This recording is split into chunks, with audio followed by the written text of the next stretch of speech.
Bonjour. Et avec 7 autres anciens ministres de la Santé, puisque vous l'étiez il y a encore quelques jours, vous signez aujourd'hui une tribune dans le journal Le Monde sur le maintien de l'aide médicale d'État. C'est l'un des débats qui ont surgi cette semaine avec les propositions du nouveau ministre de l'Intérieur, Bruno Retailleau, qui veut, sinon réformer, peut-être même supprimer cette AME parce qu'il estime que c'est une aspiration à l'immigration. Vous dites qu'il faut la maintenir.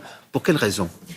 L'AME, c'est un chiffon rouge qu'agitent régulièrement ceux qui veulent penser que tous les maux de notre politique d'immigration tient dans cette aide qui permet de soigner ceux qui arrivent sur le territoire français et qui ont besoin d'être pris en charge. Il y a eu un rapport, sans papier. Il y a eu un rapport qui a été fait à la demande d'Elisabeth Borne il y a quelques mois par Patrick Stefanini et Claude Évin, un homme de gauche, un homme de droite, et qui a conclu que l'AME n'était pas du tout une source d'attractivité, c'était pas une raison de venir dans notre pays, surtout que l'AME était contenue et que surtout l'AME était nécessaire en matière de santé publique. Pourquoi ? Ne pas soigner les gens qui portent des maladies, qui portent des pathologies, qui portent éventuellement des infections et qui arrivent sur notre territoire, c'est les retrouver quelques semaines plus tard, quelques mois plus tard, dans des états beaucoup plus dégradés, pesant sur le système de santé. Il faut écouter ce que disent les professionnels de santé qui régulièrement disent ne touchez pas à l'AME parce que c'est nécessaire en termes de santé publique. Supprimer, comme l'a fait par exemple l'Espagne il y a quelques années, supprimer l'aide médicale d'urgence, l'aide médicale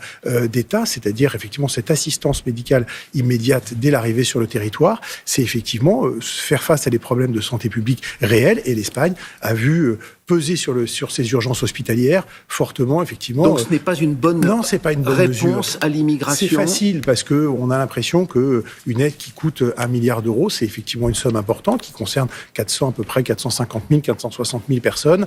Il suffirait effectivement sans doute de la supprimer, de la restreindre et les choses iraient mieux. Ça a déjà été fait en 2019 et aujourd'hui le panier de soins est contenu, et je pense qu'aujourd'hui, le système est équilibré. Maya Locquet le rappelait, vous êtes député du parti Horizon, qui soutient la nouvelle coalition au pouvoir.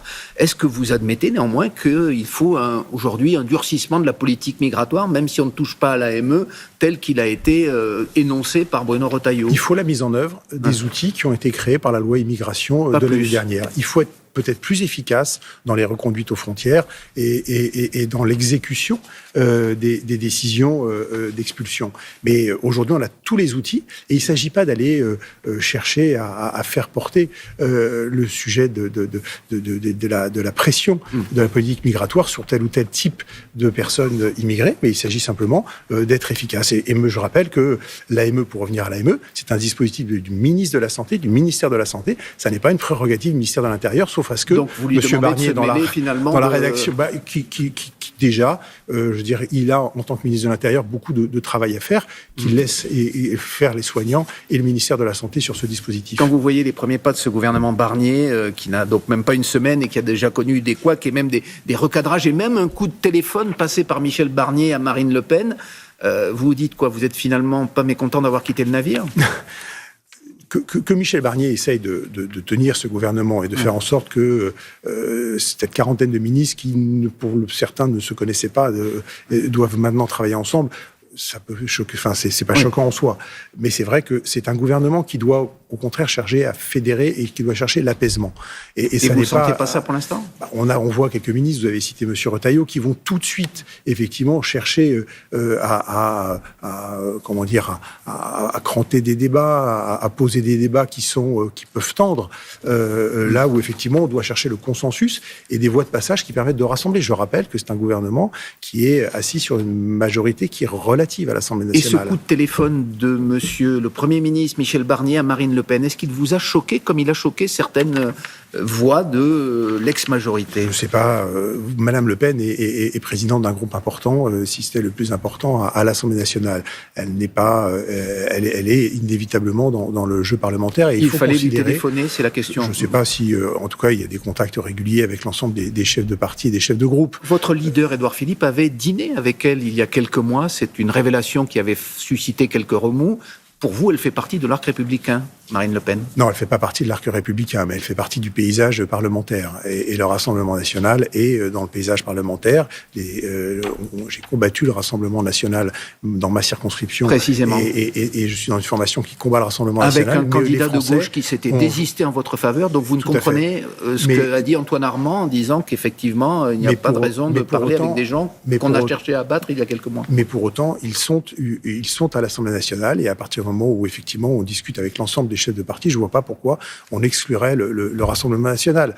C'est une erreur qui serait fondamentale de considérer que ça n'est pas, on ne peut pas échanger dans le cadre de l'Assemblée nationale et du fonctionnement de notre démocratie avec le Rassemblement national. On revient à vos fonctions donc anciennes, mais pas si anciennes que ça, de ministre de la Santé. Vous ne l'avez été que quelques mois finalement, puisque vous aviez été nommé en janvier. Dissolution oblige. J'ai compté, il y a eu 6 ministres de la Santé depuis la réélection d'Emmanuel Macron en 2022, 6 ministres en 2 ans et demi. Comment on fait pour avoir une politique solide dans ce secteur qui connaît de telles difficultés? C'est vrai que c'est paradoxal. Qui est en détresse même dans certains hôpitaux. C'est paradoxal avec ce que tout le monde reconnaît, c'est-à-dire que la santé, c'est une politique de long terme qui est dans un système qui est en crise et qui a besoin effectivement d'un accompagnement politique, qui soit un accompagnement dans la durée. Et le fait de cette valse des ministres est paradoxal avec ce constat.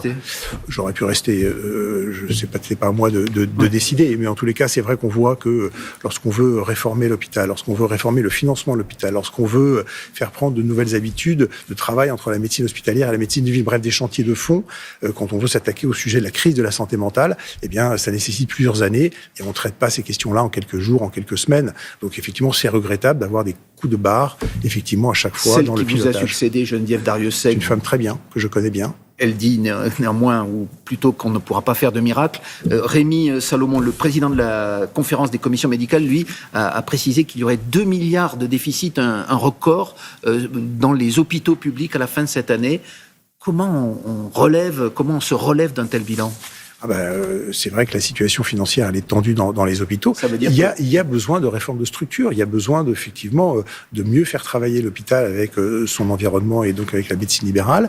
Il y a besoin de transformer le financement de l'hôpital. Il y a peut-être besoin de revoir la carte hospitalière. On a peut-être encore trop de blocs chirurgicaux qui ne tournent pas, et donc des petits blocs chirurgicaux qu'il faut peut-être réformer. On a peut-être des maternités qui... Réformer, ça veut dire fermer. Oui, ça veut dire fermer ou travailler différemment. Moi, chez moi, on a fermé des maternités, mais on fait travailler différemment. Les femmes, après l'accouchement, reviennent en proximité dans un hôpital qui est de proximité, où elles sont en sécurité. Le seul enjeu, c'est pas l'approche comptable, c'est la sécurité des patients. Et il faut être honnête, dans certains établissements, on peut se poser la question de la bonne sécurité. Une dernière question, Monsieur Valtou, et qui est grave. Le débat sur la fin de vie, il avait été lui aussi arrêté compte tenu de la dissolution. Est-ce que vous souhaitez qu'il soit repris comme les associations, comme les malades le demandent, au plus vite? Je pense que le projet de loi et la discussion parlementaire au printemps avaient montré effectivement qu'il y avait une voie de passage sur ce sujet-là. Et je trouve dommage que sur un sujet qui avait été autant préparé, on s'arrête. Donc oui, je pense qu'il faudrait reprendre dans cette législature qui démarre ce projet de loi. Merci beaucoup Frédéric Valtou, désormais député Horizon de Seine-et-Marne. Merci.